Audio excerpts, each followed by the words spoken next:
پاکستاني پوځ ته د چکزي خبرداری وایي هیوادونه او ایالتونه د لرګیو او مرمیو په زور نشي چلیدای. دا چې نور څه ویلي نو ویډیو تر پایه وګورئ. د پښتونخوا ملي عوامي ګوند مشر محمود خان اچکزی وایي پاکستان، افغانستان، ایران، ازبکستان او د دې سیمې نور هیوادونه د خپلو طبیعي سرچینو له امله د نړۍ د ځواکمنو قدرتونو لخوا د جګړې ډګر جوړېدای شي.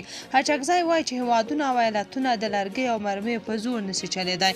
د سویلي پښتونخوا ملتپال سیاستوال او د پښتونخوا ملي عوامي ګوند مشر محمود خان اچکزي په اسلام آباد کې ټول ګوندیز کنفرانس کې ویلي چې که د هیوادونو واکمنان له پوهې کار وانخلي نو پاکستان، افغانستان، ایران، ازبکستان او د سیمې هیوادونه د خپلو طبیعي زیرمو له امله د سترو قدرتونو لخوا د جګړې ډګر جوړېدای شي.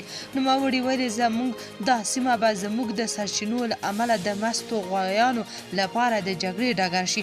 او زموږ د سیمې د هیوادونو د واکمنانو د هوښیارۍ د ازموینې وخت دی. دا سیمه په ګډې پوهې سره ژغورل کېدای شي. محمود خان اچکزي په باجوړ او مومند کې د ملکي وګړو وژل کېدو ته په اشاره د پاکستان پر حکومت سختې نیوکې کړې دي. نوموړي ویلي چې په باجوړ کې د نظامیانو د ملکي وګړو ټول وژنه روانه ده. اچکزي زیاته کړه په باجوړ کې قتل عام شروع دی. ګرځبندیز لګول شوی له پاسه زموږ چورلکې دي او خلکو باندې بمبار کوي. د څه لپاره؟ ایالتونه د مرمیو تر سیوري لاندې نه چلیږي. هیوادونه د لرګیو په زور نشي چلیدای بلکې هیوادونه د اساسي قانون لاندې چلیږي.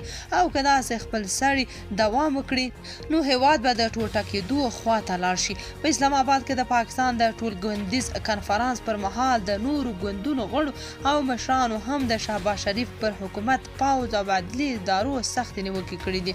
د حکومت د مخنیوي له هڅو سربیره هم په اسلام آباد کې د ټولو ګوندونو ګډ کنفرانس جوړ شو او سبا به هم دوام لري. تاسو په دې اړه څه نظر لرئ؟ کومنټ کې شریک او چینل هم سبسکرایب کړئ.